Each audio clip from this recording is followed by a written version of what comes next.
All right, That was a Gianni, good you one, want to Rob. talk about some millennials? We got some weird stuff going on with some millennials and their wealth.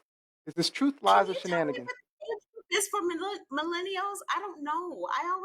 I'm always confused. Who are millennials? M- Oh, yeah. What's the age group? millennials, yeah, millennials. There's two types of millennials: the older millennials and the younger ones. The older ones are the ones born in the 80s, and the 80s. I younger believe ones it's are the the ones 80s through early 90s. 19, early 90s. 1981 to 1996. So if you're born between 81 and Okay, 96, you'd be okay, considered a okay. millennial. That Yeah, still ain't so I'm a Gianni. She's millennial. still really young. That still ain't Gianni. She's still really young. We don't That's have a where I'm millennial at. on the Okay. on the panel. We got to get a Child. millennial. So, an article studied data collected from the Federal Reserve's Survey of Consumer Finance. Researchers focus on older millennials, like we just discussed, people who were born in the 1980s. They found that the typical millennial household was 40% behind what previous generations had in wealth at that same age at that time. So, although many millennials made dramatic progress in 2016, it was found that Black millennials have had it worst of all. So, they're just falling further and further behind when it comes to white millennials in building wealth for their oh, sorry. So the Black generations haven't amassed wealth even compared to their Black generations before them. And despite progress in politics and culture, most Black Americans have yet to see any wealth gain.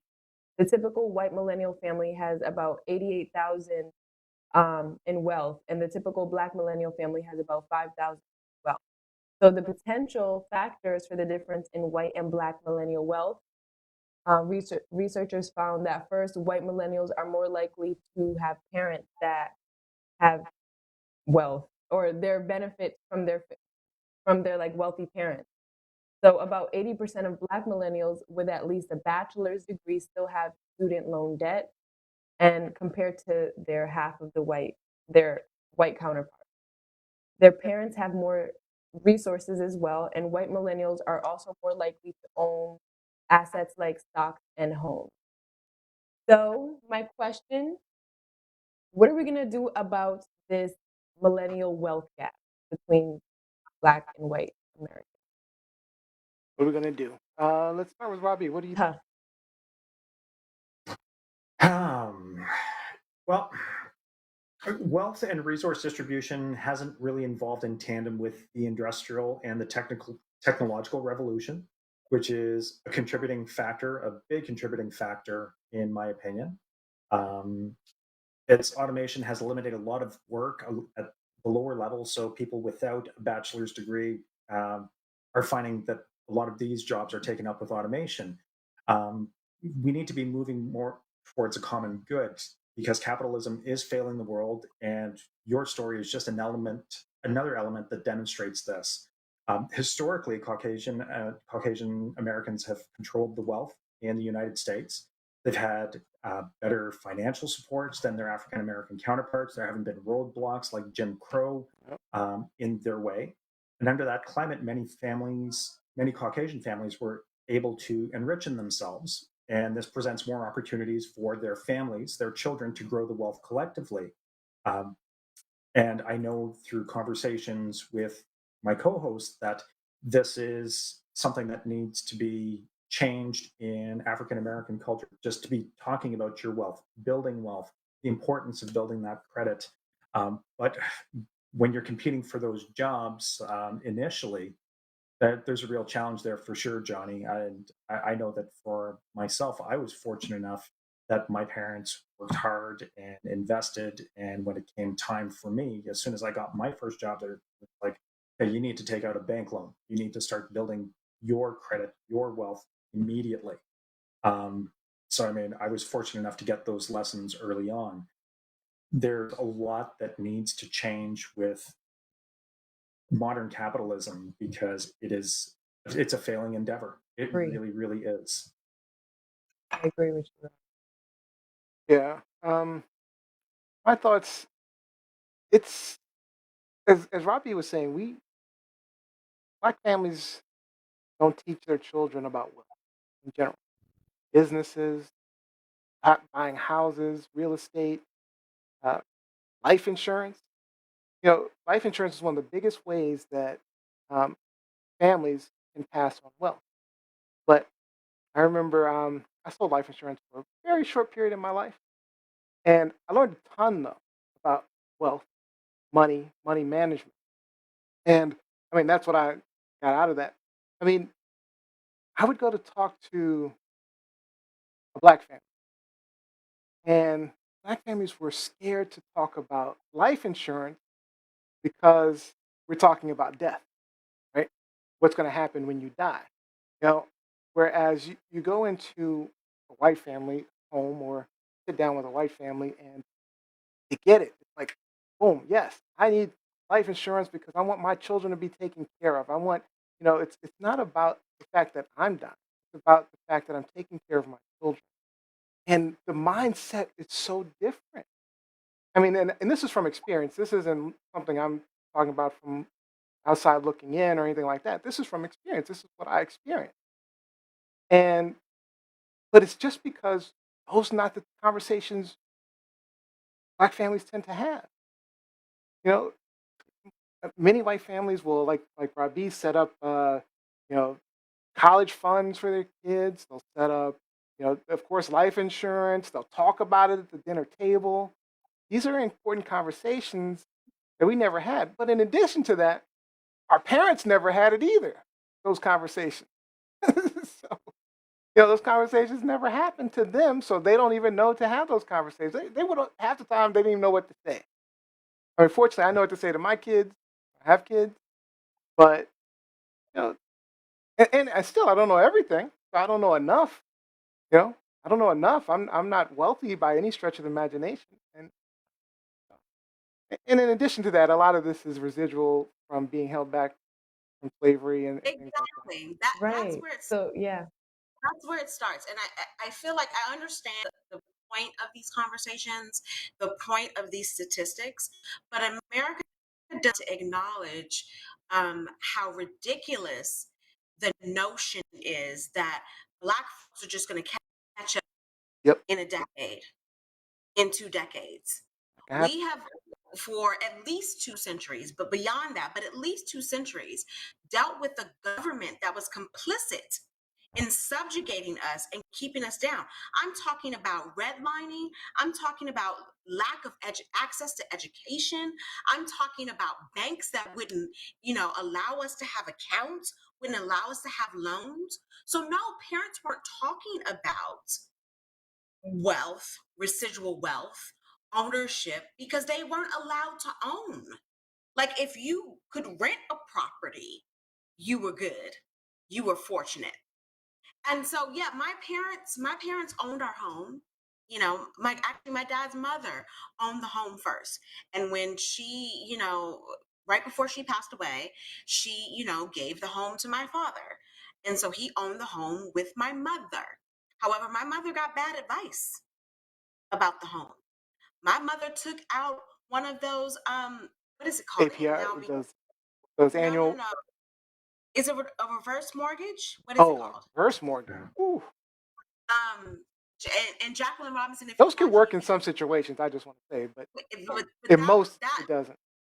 but with the reverse mortgage, more often than not, the family does not know that the person who took it out took it out. If my sister and if we had known, I would have been like, no, okay, we will give you money to help you take care of you for the day. With a reverse mortgage, the bank owns you. Yeah, they give you money for the cost of your property that you could live off of. But as soon as the person who took the mortgage dies, the property is owned by the bank. And if we want to, the house that I grew up in, if I want to have that property, I have the balance of the mortgage right away that day. There are no payments. You can't make payments. You have to pay 500,000, 600. Like it's crazy, but it's attractive to a lot of older people Mm-hmm. who feel like they don't Because they want need to have to, income. They need to they need survive. income, and they don't want to feel like they are dependent on their families.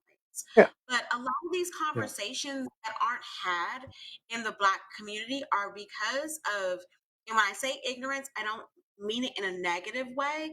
I mean it in that we weren't taught, because we were never taught about ownership. Right. We were never given the opportunity to think that we could own something. It was always, let me pay the white man to rent a little piece of his property. And so Not we're only catching that, discriminatory practices in lending as well. this, like redlining Yeah. is still going on. Yep, Redlining it is is. still going, it's called something different now. It's usually, you see it now when Black homeowners are trying to sell their property, and they are being, when their property becomes appraised, if you will, the appraisals are downsized Mhm. because they are Yeah. Black.